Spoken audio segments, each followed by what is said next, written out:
In a high-stakes emergency, the siren is screaming. The heart rate is 140 beats per minute. 5 specialists stand around a single patient. Not one person is speaking. Precision is the only requirement, but the time for discussion is exactly 0. Every second of debate is a second of oxygen lost. Every verbal confirmation creates a measurable delay in treatment. The monitors are flashing, yet the team functions in total silence. In these moments, the loudest teams are the ones that are failing. The most agile responders are the ones who are freezing. How does a group of individuals execute a complex, life-saving maneuver without exchanging a single word? A fire crew enters a burning building. They move through the smoke in a fixed geometric pattern. No orders are given, yet every room is cleared in sequence. A surgical team faces a sudden arterial bleed. The lead surgeon holds out a hand without looking up. The exact instrument is placed in their palm within half a second. A pit crew changes 4 tires in less than 2 seconds. The car arrives, the work happens, and the car leaves. Through every one of these high-consequence events, the pattern remains the same. When the pressure is maximum, the reliance on verbal communication is a signal of impending collapse. The most successful teams are the ones where the discussion was finished long before the emergency began. Why does the introduction of flexibility during a crisis consistently lead to total systemic failure? This is where most people freeze. But at Solver's Studio, we go to our toolkit. The Solver's 6. The tool we're going to use for this scenario is systems thinking. Currently, coordination is measured by the frequency and quality of verbal communication.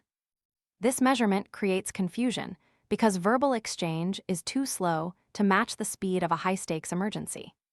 The tool shifts the evaluation from communication frequency to structural execution, replacing slow discussion with fast, mechanical routines.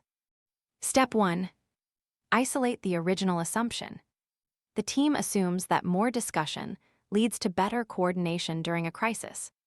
By applying systems thinking, it becomes visible that verbal reliance is actually a structural vulnerability that creates fatal delays. The coordination error is revealed as a design error, not a communication failure. Step 2. Identify the system leverage points. We replace the old measurement of verbal clarity with the new measurement of trigger-response sequences. Instead of waiting for instruction, a specific environmental cue now mandates a predefined chain of silent actions. After the measurement changes, coordination is achieved through the architecture of the process rather than the effort of the individuals. Step 3. Anchor future decisions in silent execution. Previous logic required a decision to speak before taking action. The new logic mandates that if an action is not part of the predefined sequence, it is a non-essential delay. Decisions become easier because the system itself becomes the decision maker, guaranteeing stable execution under maximum pressure. Define system boundary. Identify leverage points. Mandate new rules. Now let's apply the same process somewhere else. A financial trader relies on manual routines during a volatile market crash. By applying systems thinking, they isolate the human intervention point as the primary failure mechanism.